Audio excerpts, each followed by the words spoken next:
कधीच नाही चुकणार तुमचे फेवरेट टीव्ही शोज झी5 सोबत, तेही एकदम फ्री। ओ हे काय?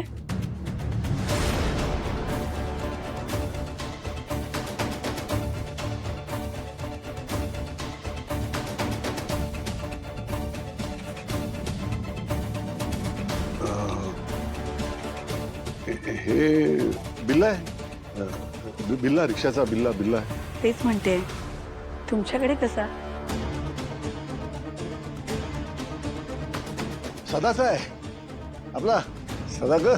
भाऊजी अचानक मला भेटला रस्त्यात, म्हणाला अरे निवास किती दिवसांनी भेटतोय, जरा मस्त चहा मारूया। तर चहा पितो आम्ही दोघं, आणि काय झालं, गप्पा मारता मारता नेमका सदाचा बिल्ला पडला खाली असा। आता खाली पडला म्हणून मी उचलून त्याला द्यायला गेलो, तर माझा हात त्याच्या ग्लासला लागला आणि सगळा चहा सांडला ना ग त्याच्या हातावर। आमचा गरमागरम चहा हात भासला ना त्याचा। आणि मग मी म्हटलं नाही, पहिल्यांदा आधी तू हे ते पाण्याखाली धर हात, आणि त्याने पाण्याखाली धरला त्याचा, आणि त्या गडबडीत हा बिल्ला बहुतेक राहिला माझ्याकडेच। त्यांना लागेल ना तो बिल्ला?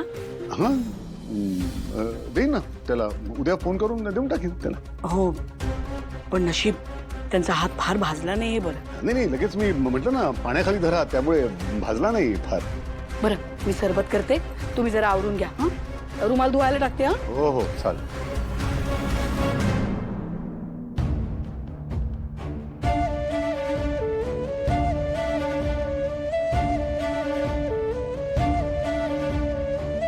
लक्ष्मी, तुझ्याशी खोटं बोलून बोलून मी आता खोटं बोलण्यात तरबेज होत चाललोय का?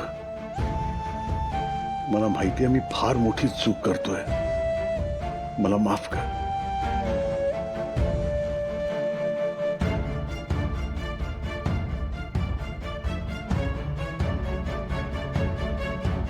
घ्या।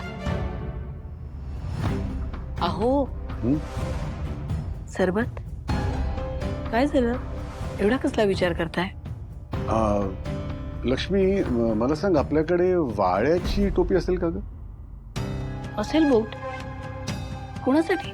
हे सदा करतात ग, सदा विचारा ग। इतकं ऊन आहे बाहेर, दिवसभर रिक्षा चालवतो ना तो, उन्हाचा त्याला त्रास होत असेल सदाला, म्हटलं आपल्याकडे असेल तर त्याला देऊया म्हणून विचारलं। सदा करता? किती विचार करता तुम्ही दुसऱ्यांचा। असेलच आपल्याकडे, मी शोधून काढते।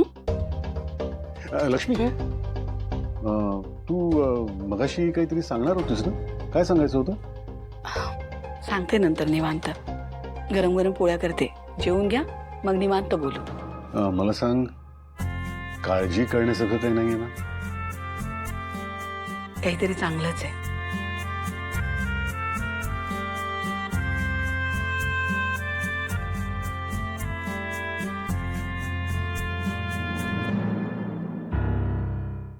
झी5 ॲप डाउनलोड करा आणि पहा सर्व एपिसोड्स एकदम फ्री।